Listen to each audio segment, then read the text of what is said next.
good afternoon mga kaobay vlogs. Snack na naman ang ating bigis na si Tamad. Nakahiga, nakadapa din na siya o magkaon. Snack time sila ng kangkong. Ayan, nagkuha ako dyan sa likod ng kulungan namin. Ayan ang mga garden ko. Namumunga na po ang aking sayuti. Nakaugulay na ako niyan. At saka aking patula. Oh, marami na ako nagulay din yan. And it's snack time ng aking mga piggy. Snack time nila. Oh.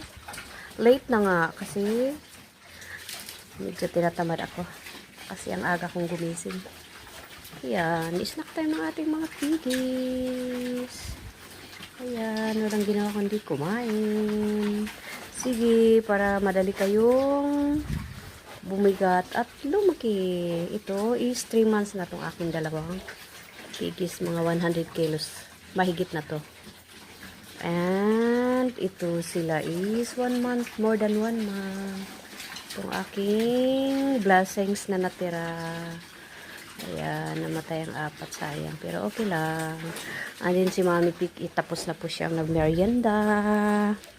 At ang kanyang mga kapitbahay din. O ano, kumusta? Ayan sila. Mga kapatid ni Tamad. Ayan. Ayan. Ang mga mamis nakahiga. Ito, si Mami is kumakain. Ito, salamat Panginoon sa panahon at uminit naman. Kasi palagi umuulan dito sa Bukidnon. So, thank you for watching po. Kaobay Vlogs po. Like and share po tayo. Bye!